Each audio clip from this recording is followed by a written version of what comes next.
You stop being you. You let people stick a finger in your face and tell you you're no good. And when things got hard, you started looking for something to blame, like a big shadow. The least we can do is consider what we've done and individually, collectively do the best we can to try and turn this thing around. I blame no one. I look in the mirror. On the other side of it, what an opportunity we have, because tomorrow's the first day of the rest of our lives. So what an opportunity we have. A huge part of the reason that people fail is because they don't ever set up the criteria for success. The world ain't all sunshine and rainbows. It's a very mean and nasty place, and I don't care how tough you are, it will beat you to your knees and keep you there permanently if you let it. You, me, or nobody is gonna hit as hard as life. But it ain't about how hard you hit.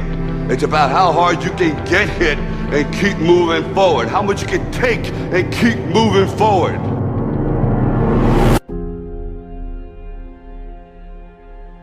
Every failed experiment is one step closer to success. You've got to take risks. I found that nothing in life is worthwhile unless you take risks. You will fail at some point in your life, accept it. You will lose. You will embarrass yourself. You will suck at something. But do you have the guts to fail? If you don't fail, you're not even trying. Sometimes it's the best way to figure out where you're going. If I'm going to fall, I don't want to fall back on anything except my faith. I want to fall forward. I figure at least this way I'll see what I'm going to hit. There is no passion to be found playing small and settling for a life that's less than the one you're capable of living.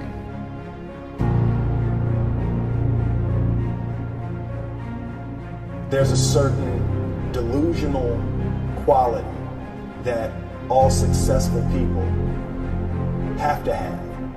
You have to believe that something different than what has happened for the last 50 million years of history. You have to believe that something different can happen. The road to success is through commitment and through the strength to drive through that commitment when it gets hard. And it is going to get hard and you're going to want to quit sometimes, but it'll be colored by who you are and more who you want to be. Since success is a very narrow line and very unlikely, the probability that you're going to stumble on it randomly is zero. And so there's a proposition here, and the proposition is, if you actually want something, you can have it. Did you think, I need to pack this in? No, I don't ever give up. I mean, I'd have to be dead or completely incapacitated. Why do you care about somebody else's opinion? He told me you're in charge of your own destiny. He said you're in competition with yourself. The day that you give up on you is the day that you gave up on your dream. So if you're in the business of giving up on your dream, then I don't want to be in the business of being your friend. I think you're talented, so why don't you stay true to what you believe that you can do? And it was words like that that really made me get that skin, that thick skin to deal with Hollywood and rejection. And when I heard no 1,000 times, it started to roll off my back. And when I got that one yes, I made the decision to never hear no again. So it's those stories that really would help that younger generation that's coming up in that business to say, you know what, I'm going to stay true to my dream because there is a light at the end of the tunnel. And I'm pure prime example of that light. I've been in the business 19, 20 years, man, and that last 5 to 6 has been successful. Failure is wonderful. You want to hit home runs? You better be willing to strike out a lot. You better be willing to fall down a lot. But what do you do when you fall down? Do you say, see, I told you I was a failure? Or do you get up and say, well, that didn't work, don't do that? I'm always reminded of Thomas Edison, who was working on inventing a storage battery, some way to store electricity. He knew kind of what it was and so on, but he just didn't know how to store it in any way. And he had tried 25,000 different combinations. He still didn't have a storage battery. And one of the reporters asked him, he was like 77 years old, and they said to him, Mr. Edison, how does it feel, someone as famous as you, to have failed 25,000 times? It must be awful. He said, I don't even know what you're talking about, failure. He said, today, I know 25,000 ways not to make a battery. Failure is only bad when you equate it with your self-worth. When you say, because I fail at something, that makes me a failure as a person. The healthiest place you can get to is the place where you're willing to try anything. Healthy people will try virtually anything. And they're not afraid. They don't live by their customs. They don't live by their traditions and the rules. For me, failure is something that you should be afraid of. It should be afraid of. But that's why you should go out there and challenge yourself to fail. Because if you're not failing at something, that means you've set your goals to pass, to succeed at everything you do, which means you're not setting your goals high enough. So for me, okay, I'm gonna go out and break the Guinness Book of World Record for pull-ups. Lofty goal, which is why I failed it twice before I finally got it. I knew going into everything I've ever done in my life, Navy SEAL training 3 times before I got it. Everything I've ever done in my life took me 3 times before I got it. I knew that there was a huge possibility of failure. But what I gained from failure is this.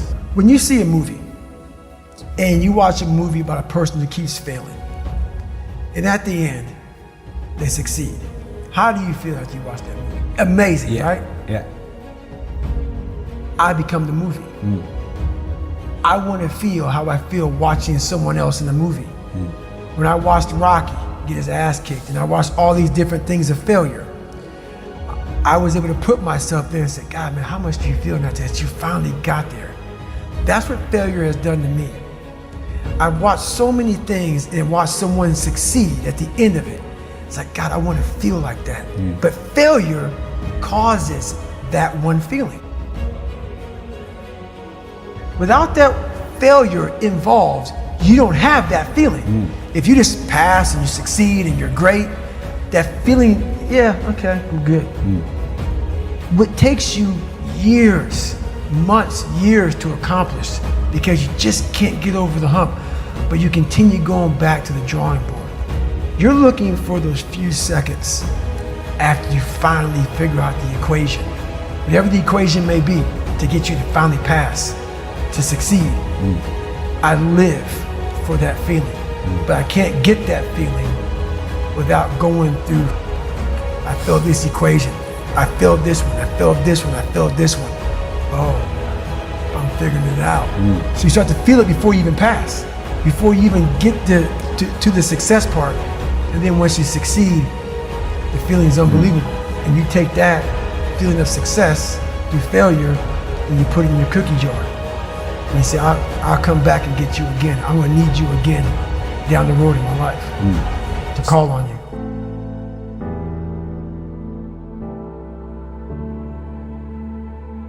You know, it's always a little bit frustrating to me when people have a negative relationship with failure. Failure is a massive part of being able to be successful. You have to get comfortable with failure. You have to actually seek failure. Failure is where all of the lessons are. You know, when you go to the gym and you work out, you're actually seeking failure. You want to take your muscles to the point where you get to failure, because that's where the adaptation is. That's where growth is. Successful people fail a lot. They fail a whole lot more than they succeed, but they extract the lessons from the failure and they use that, the energy, and they use the wisdom to come around to the next phase of success. You gotta take a shot. You have to live at the edge of your capabilities. You gotta live where you're almost certain you're gonna fail. That's the reason for practice. Practice is controlled failure. You're getting to your limit, getting to your limit, getting to your limit. You can't lift that, you can't do that, until you get to the point that all of a sudden your body makes the adjustment and then you can do it. Now, if you know what you're worth, now go out and get what you're worth. But you gotta be willing to take the hits and not pointing fingers saying you ain't where you wanna be because of him or her or anybody. Cowards do that, and that ain't you. You're better than that. What are you going to do with what you have?